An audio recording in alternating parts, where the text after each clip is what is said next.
Biscuit দেবো, এরকম একটা চিন্তা ভাবনা। সেই সময় কি দেখা গেল, আমরা টিভির গোড়ায় দেখলাম সেদিন তিলোত্তমা কাণ্ডেও অজস্র মানুষ পশ্চিমবাংলার বুকে ঢল লেগে গেছিল, রাস্তায় নেমেছিল মানুষ নীরবতা প্রকাশ করার জন্য যে পশ্চিমবাংলায় একটা হাহাকার এসে গেছে, যে এইভাবে একটা ধর্ষণ ধর্ষণ ধর্ষণ প্রত্যেকটা মানুষ রাস্তায় নেমে পড়েছিল, রাত সারা রাত জাগি। কি দেখলাম, সেই পতাকা উত্তোলনের আগের দিনই দেখলাম স্বাধীনতার ফ্ল্যাগ দিয়ে আজকে সিপিএম এবং বিজেপি মাঝখান থেকে স্বাধীনতার ফ্ল্যাগ দিয়ে তারা আজকে উত্তোলন দেখাতে যাচ্ছে। 14ই আগস্ট মানুষকে উত্থান করার সৃষ্টি করলো, বিভ্রান্ত করলো। 14ই আগস্ট থেকে আজকে কত তারিখ, দিনের পর দিন ডাক্তারদের প্রলোভন দিয়ে গেছে। আজকে নানান জায়গায় আজকে অবস্থান সৃষ্টি করেছে। মমতা ব্যানার্জির নেত্রী তাদের ভাই বলে সম্বোধন করেছে। প্রত্যেকটা জুনিয়র ডাক্তার যারা আছে, যারা বিক্ষোভ আন্দোলন করছে, তাদেরকে রিকোয়েস্ট করে রেখেছিল যে ভাই তোমরা আমার কাছে এসো, আমি কোনো মন্ত্রী নই, আমি তোমার দিদি, তুমি আমাদের ক্ষেত্রে এসো, সুস্থভাবে একটা মেলামেশা করে নি। কিন্তু পাশ থেকে দেখা গেল কি দুদিক থেকে কামড়ে কামড়ে কামড়ে কামড়ে একটা উচ্ছৃঙ্খলা সৃষ্টি করলো, যারা একটা ভারতবর্ষে আমাদের পশ্চিমবাংলার দিকে কি না কি হয়ে গেছে। তাহলে আমি একটা কথা বলি, যারা অনুষ্ঠান ছিল তারা কোথায় ছিল? সেই বিজেপি বলো, সিপিএম বলো, আজকে কি দেখলাম, আজকে বিলকিস বাবু, আজকে হরিয়ানা, আজকে যে অবস্থায় আজকে মেয়েদেরকে ন্যাস্ত করে রাস্তায় ঘুরিয়েছিল বিজেপি সরকারের কি, তখন তাদের ঘুম ভাঙেনি? পশ্চিমবাংলায় এসে আজকে উস্কানি দিচ্ছে, আজকে এই করতে হবে, তার রাস্তায় নেমেছিল মমতা বন্দ্যোপাধ্যায়।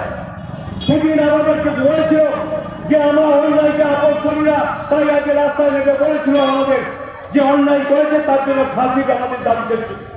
তাই মমতা বন্দ্যোপাধ্যায় সেদিন হাজার হাজার মানুষকে নিয়ে পশ্চিমবঙ্গে যে মিটিং করেছিল, সেই মিটিংয়ে মহম্মদ ছিল, তারা বলেছিল একটাই দাবি, আপোষ করবো না, যে অন্যায় করেছে তার ফাঁসি চাই।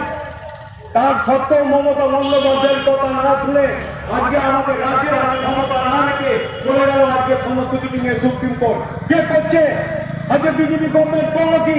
সেই সব বিল নিয়ে চলে গেল আজকে সুপ্রিম কোর্টে। সেই সুপ্রিম কোর্ট আজ দিচ্ছে, কাল দিচ্ছে, পরশু দিচ্ছে, দিতে দিতে দিতে দিতে আস্তে আস্তে সবাই ঘুমিয়ে পড়লো।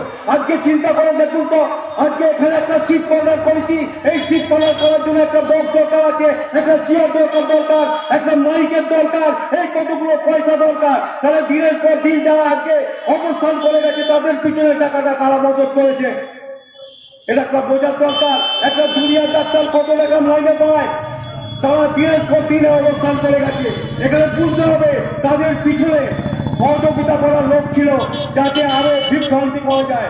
মমতা ব্যানার্জির যে উন্নয়নের দাম তাদের সহ্য হচ্ছে না। আমার বন্ধু পঙ্কজ ঘোষ বলেছে, এটা কিন্তু খুব বাস্তবিত। দুয়ারে সরকার হলে সিপিএম এবং বিজেপি সকাল থেকে এসে লাইন দেবে, তার বার্ধক্যতা চাই, তার লক্ষ্মী মান্যার চাই, তারা কিন্তু সকলের আগে নেবে। তাহলে সেটাও তো বোঝা দরকার আছে। আজকে তিলোত্তমা বীরের জন্য আজকে আমাদের রাজ্যপালের কাছে রাজভবনে কিন্তু সেখান থেকে আজ রাষ্ট্রপতির কাছে গেছে। তাহলে কেন প্রশ্রয় দিচ্ছে আমাদের বিল পাস করছে না? নেত্রী মমতা বন্দ্যোপাধ্যায় 18টা ব্লকে সবাইকে কর্মসূচি দিয়েছে। তাই আমাদের মহিলা সংগঠনের আজকে তরুণীর উদ্যোগকে যে সমস্ত মহিলারা এখানে এসেছেন এবং আমার মা ও বোনেরা এবং পথচলতি যে সমস্ত বয়োজ্যেষ্ঠ মানুষ আজকে পথ চলছে, প্রত্যেকের ব্যাপারে আজকে আগ্রহী থাকা দরকার যে অপরাজিতা বিল আজকে মমতা ব্যানার্জি চেয়ে অন্যায় করেনি। সত্যিকারের কথাই আজকে দেশে বলে দেখতে পাচ্ছি যেভাবে দর্শন হচ্ছে, সেই দর্শন আমরাও আসলে মেনে নিতে পারছি না। তাই একটা পানিশমেন্টের দরকার আছে। মমতা ব্যানার্জি সেটা সব কথা বলেছে। আজকে চিন্তা করে দেখুন তো, আজকে একটা মা আজকে অঙ্গনওয়াড়ি থেকে সৃষ্টি করে আজকে যতক্ষণ না স্কলারশিপ আছে ততক্ষণ পর্যন্ত পেয়ে যাচ্ছে। একটা মেয়ে বিয়ের জন্য আর মানুষের কাছে পয়সা চাইতে হবে না, যে আমার মেয়ে আজকে 15 বছর, তোমাকে কিছু সাহায্য করতে হবে, আমার মেয়ে দিয়ে চাইতে হবে না, তার জন্য রূপশ্রী করে দিয়েছে। একটা রাস্তার ধারে একটা মানুষ যদি মরে যায় তার জন্য আজকে সম্পদাসী প্রকল্প আছে, সেখান থেকে গেলে পঞ্চায়েতে 2000 টাকা পাওয়া যাবে তাকে দাহ করার জন্য। এই যে আজকে এই জিনিসটা পশ্চিম বাংলায় কি বিজেপি বলুন কি সিপিএম বলুন এটা মেনে নিতে পারছে না। তাই উদ্বোধন করার তো মমতা ব্যানার্জিকে দাঁড়াতে হবে। মমতা ব্যানার্জি আজ ইস্তফা দেওয়ার জন্য ওরা আন্দোলন করছে, কিন্তু কেন কিসের চলে করবে? যে লোকটা আজকে ইস্তফা চাইছে তাকে জিজ্ঞেস করবেন, দেখবেন তার বড় অন্তত কিছু না লোক কন্যাশ্রী পায়, লক্ষ্মী ভান্ডার পায়। তাই আজকে আমরা খরচা, আমরা আজকে পন্ডিতরা 2 নম্বর ব্লকে আমরা সবাই মিলে এখানে জড়ো হয়েছি।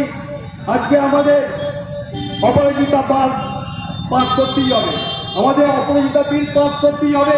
এই আন্দোলনে আমরা সোচ্চার রয়েছি। আগামী দিন মমতা বন্দ্যোপাধ্যায় যতগুলো আমাদের প্রোগ্রাম দেবে আমরা রাস্তায় নেমে করবো। আমরা কিন্তু এগিয়ে যাব, মানুষকে দেখিয়ে দেবো যে পশ্চিমবাংলায় আমার তো মনে হয় আমরণ মুখ্যমন্ত্রী মমতা ব্যানার্জি রয়ে যাবে। একে আর কেউ ভাঙতে পারবে না। ওরা যতই ঘুমিয়ে ঘুমিয়ে স্বপ্ন দেখুক, ওদের স্বপ্ন ব্যর্থ হবে। তাই অপরাজিতা বিল সাকসেসফুল হোক। আমি জনতার সম্মুখে বলে যাচ্ছি যে এই বিলের জন্য মমতা ব্যানার্জি লড়বে। এই বলে আমার বক্তব্য শেষ করলাম। জয় হিন্দ, বন্দে মাতরম, তৃণমূল কংগ্রেস জিন্দাবাদ, জয় বাংলা, মরহুয়া আন্দোলনের ধন্যবাদ, অমর রহে। ধন্যবাদ।